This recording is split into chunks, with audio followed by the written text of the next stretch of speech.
വെച്ചിരിക്കുന്നു. Praise the Lord. കൃത്യം 4 മണിക്ക് നിങ്ങളൊക്കെ എണിക്കും. ചിലവർ 3:45 എണിക്ക് തുടങ്ങും, ചിലവർ 2 മണിക്ക് എണിക്കും. സമയത്രയും. ഇതൊരു വളരെ നല്ല അനുഭവമായിരിക്കും.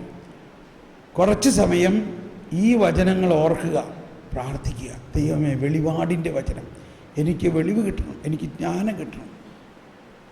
അതിനുശേഷം ചിലപ്പോൾ നിങ്ങൾ ഉറങ്ങിക്കോ, ചിലപ്പോൾ നിങ്ങൾക്ക് ഉറക്കം വരില്ല. അപ്പോൾ ഒട്ടും വിഷമിക്കണ്ട, ജ്ഞാനത്തിന് വേണ്ടി അങ്ങ് പ്രാർത്ഥിച്ചു. ജ്ഞാനത്തിന് വേണ്ടി മാത്രം പ്രാർത്ഥിക്കുക നാളെ വെളുപ്പിന്, കേട്ടോ. അങ്ങനെ പ്രാർത്ഥിക്കുമ്പോൾ സാവധാനം നമ്മളിൽ എന്തോ ഒരു ഒഴുക്ക് ഇങ്ങനെ ഒഴുകണമാതിരി തോന്നും. ഒരുപാട് പുതിയ പുതിയ കാര്യങ്ങൾ നമുക്ക് മനസ്സിലാകും.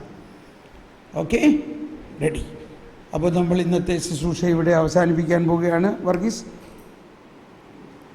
നമ്മൾ ഈ ദിവസം മുതൽ പരിശുദ്ധാത്മാവിൻ്റെ നൊവേന എല്ലാ ദിവസവും പ്രാർത്ഥിക്കാൻ പോവുകയാണ്. Okay, very good. ഈ പുസ്തകം എല്ലാവർക്കും ഒരു പുസ്തകം തരുന്നു. നിങ്ങൾ തന്നെ സ്വന്തമായിട്ട് ഈ നൊവേന പ്രാർത്ഥിക്കുക എല്ലാവരും, കേട്ടോ. അപ്പോൾ നമുക്കൊന്ന് സ്തുതിച്ച് പ്രാർത്ഥിച്ച്, പരിശുദ്ധാത്മാവേ, ഈ പെന്തക്കോസ്താ ദിവസത്തിൻ്റെ നൊവേനയും ഞങ്ങൾ ആരംഭിക്കുന്നു.